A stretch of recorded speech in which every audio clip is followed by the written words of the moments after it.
রহমানির রহিম। আজকে আমরা সরল রেখা অধ্যায়ের 10ম ক্লাস করব। এখানে 3টি বিন্দু একই রেখায় অবস্থিত হবে এবং বা সমরেখা হবে এবং সেখানে অজানা চলকের মান আমরা শিখব। যেমন এখানে একটি গাণিতিক সমস্যা দেয়া আছে, এ বি সি 3টা বিন্দু একই রেখায় অবস্থিত হলে এক্স এর মানটা বের করতে বলছে। তাহলে আমরা জানি যে 3টা রেখা যদি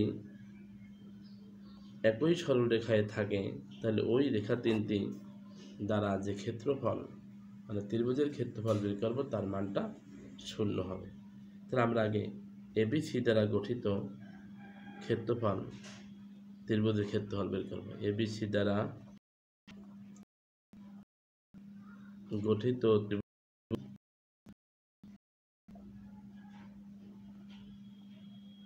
ক্ষেত্রফল হাফ 1 3 x5 আবার কি 3 বর্গ একক। তাহলে এটা আমরা আগে শিখেছি কিভাবে এটার সাথে এটা গুণ করবা, এটার সাথে এইটা, এটার সাথে এইটা, মানে কি হবে 3 3 9 5 গুণ 1 5 সাথে 2x হবে। আর গুণ ফলে এখন আবার এইদিকে গুণ, এটা 2 এর সাথে 1 3 এর সাথে x 5 এর সাথে 3, 2 into 1 মানে 2, 3 into x মানে 3x, 3 5 কত 15, 9 5 14 হবে আর প্লাস কত 2x আর মাইনাস 3x প্লাস কত 17। তাহলে এখন হবে half 2x plus 14 3x minus বর্গ একক না, তো হাফ কি হবে মাইনাস x আর মাইনাস কত এই 3x 2x মাইনাস হবে 17 থেকে 14 মাইনাস 3 থেকে। এখন যেহেতু তারা একই রেখায় অবস্থিত, তাহলে অবস্থিত ক্ষেত্রফলের মানটা কি 0 না? এখন লিখবা যেহেতু এ বি সি একই রেখায় অবস্থিত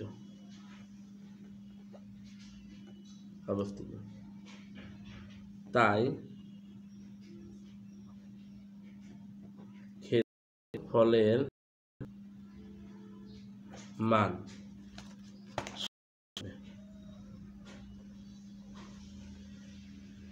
0 হবে। অতএব যে হাফ মাইনাস এক্স আর হচ্ছে মাইনাস 3 ইকুয়াল টু 0 বা minus x minus 3 equal to 0 বা মাইনাস এক্স ইকুয়াল টু 3 বা তাহলে এখানে নির্ণয় মান এক্স ইকুয়াল টু মাইনাস 3। আচ্ছা, এখন আমরা 2 নম্বরে আরো একটি সমাধান করব। সেটা হলো যে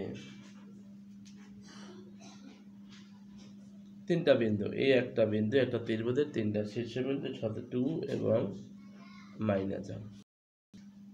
আবার একটা আছে বি একটা বিন্দু, এটা একটা ত্রিভুজের বিন্দু এ কমা এ 3। আর একটা আছে সি একটা শীর্ষবিন্দু এ প্লাস 2 কমা কি এ। এই 3টা শীর্ষবিন্দু, এরাও বলছে এই বিন্দু 3টি সমরেখ। এই বিন্দু 3টি সমরেখ হলে মানে একই রেখায় যদি থাকে তাহলে এর মানটা কত, এর মানটা বের করতে বলছে। তুমি দেখো আমরা ক্ষেত্রফল বের করবো। এ 2 নং উত্তর।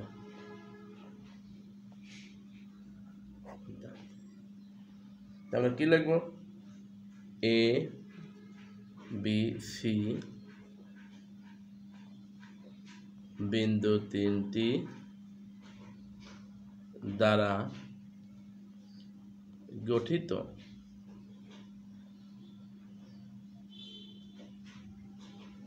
ত্রিভুজের ক্ষেত্রফল ওই হাফ সূত্র দিয়ে হাফ প্রথম 2 তার নিচে -1 লাগবে, তারপর আবার a প্লাস 1 তার নিচে লিখবো a মাইনাস 3, তারপর লিখো a প্লাস 2a, আবার এই 2 এবং -1 আবার লিখতে হবে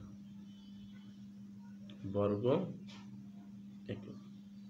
তাহলে কি হবে হাফ কি প্রথমে এটাতে গুণ 2 এর সাথে -3, a প্লাস 1 এর সাথে a প্লাস 2 এর সাথে -1, সরাসরি গুণ করে 2 এর সাথে 2a -6 গুণ করলাম। আবার এটা কি হবে a স্কয়ার প্লাস, আবার এটার সাথে এটা কি হবে -a -2,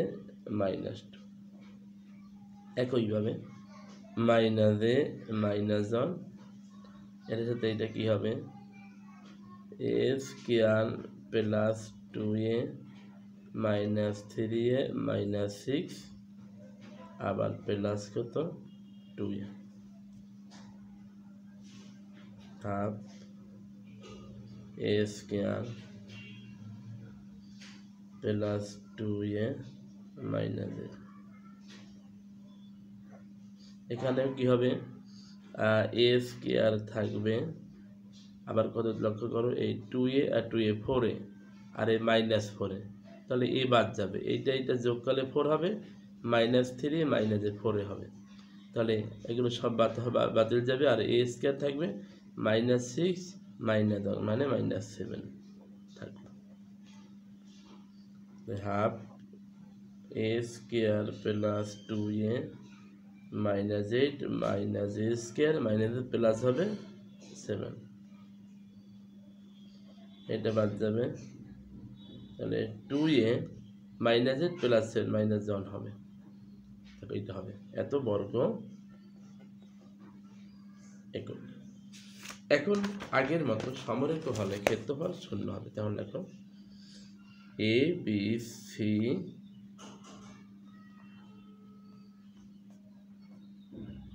সমরেখ হলে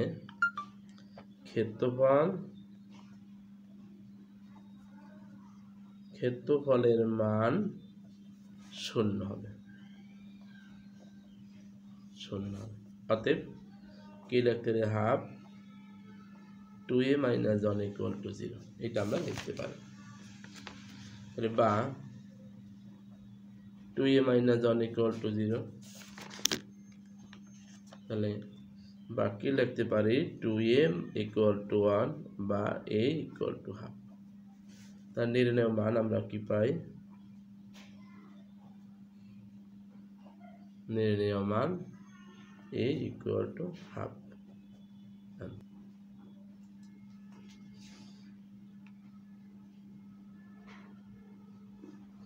এখন আরেকটা অঙ্ক আছে একটু ব্যতিক্রম, সেটা হচ্ছে যে তিনটা বিন্দু আগের মতো a তিনটা বিন্দু t প্লাস 1, এটা হয়েছে a t প্লাস 1 কমা হচ্ছে 1, b একটা বিন্দু হচ্ছে 2t প্লাস 1 3, c হচ্ছে 2t প্লাস 2 হচ্ছে 2t। এখন এখানে বলছে ত্রিভুজ তিনটি আর সেজন্য ক্ষেত্রফল দেখাও যে, এখন এখানে যে প্রশ্নটা বলছে যে ত্রিভুজ তিনটি সমরেখ হবে তখন t = 2 এবং t = হাফ, t = 2 এবং t -half এবং 2, t = 2, এই দুইটা মানের জন্য এই t এর মানটা 2 এবং -half এর জন্য সমরেখ হবে, এইটা আমাদের সমরেখ হবে। প্রশ্ন আবার আমরা বলছি a b c তিনটা বিন্দু, এখন বলছে এই তিনটা বিন্দু সমরেখ হওয়ার শর্ত হচ্ছে t এর মানটা 2 এবং -half এর জন্য সমরেখ, এটা আমাদের দেখাতে হবে। আর টি এর মানটা 2 এবং মাইনাস হাফের জন্য যে এই তিনটা বিন্দু সমরেখ মানে একই রেখায় থাকবে সেটা আমাদের দেখাতে হবে। এটা আগের মতো আগে আমি ক্ষেত্রফল বের করব। উত্তর উত্তর তা কি হবে? আগের মতো বি দ্বারা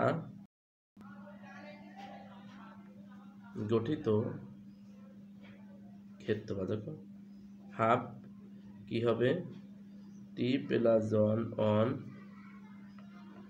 2 plus 1 3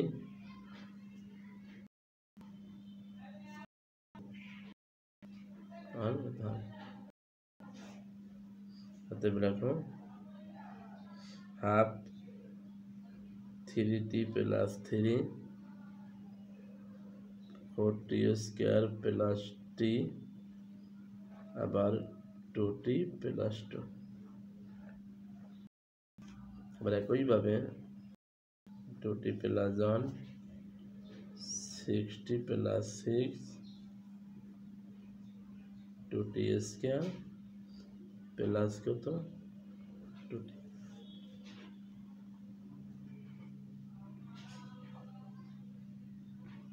4t square 2 2 4 4 3 7 70 4t square 2 4 7 70 plus কত 5 আর মাইনাস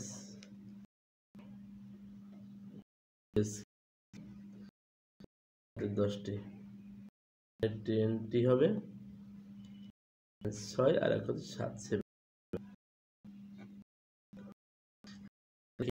স্কয়ার 2 2 2 4 আর 3 7 70 আর 3 আর 2t স্কয়ার হবে 6 2 আর 4 মানে 10t 7 হবে এত বর্গ একক। আচ্ছা তাহলে আমরা লিখতে পারি কি হাফ 4t স্কয়ার প্লাস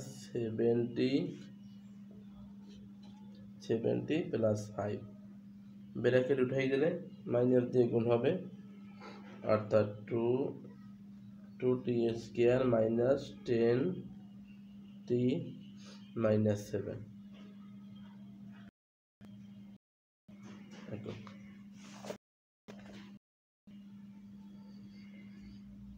তাহলে হাফ 4 থেকে 2 2t square minus 3t 2t square minus 3t minus 2 এটা হবে। তাহলে এখন যেহেতু সমরেখ তা তোমরা দেখো সমরেখ হলে লিখবো আমরা ক্ষেত্রফলের মানটা 2t square 3t 2 equal to 0 হবে বা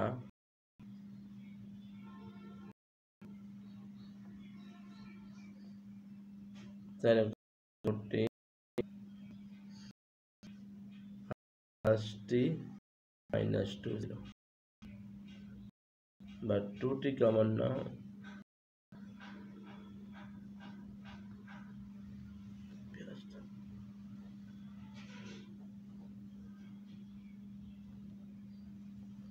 অতএব t equal to 2 minus half না তাহলে এখন না অতএব t ইকুয়াল টু 2 মাইনাস হাফের জন্য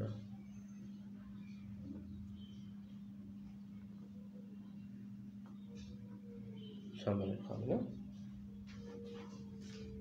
তাহলে এইভাবে আমাদের তিনটা বিন্দু সমরেখ হলে সে বিন্দুর ভিতরে যদি কোনো অজানা চলক থাকে সেই অজানা চলকের মান আমরা এইভাবে আমরা বের করতে পারবো। সকলকে ধন্যবাদ।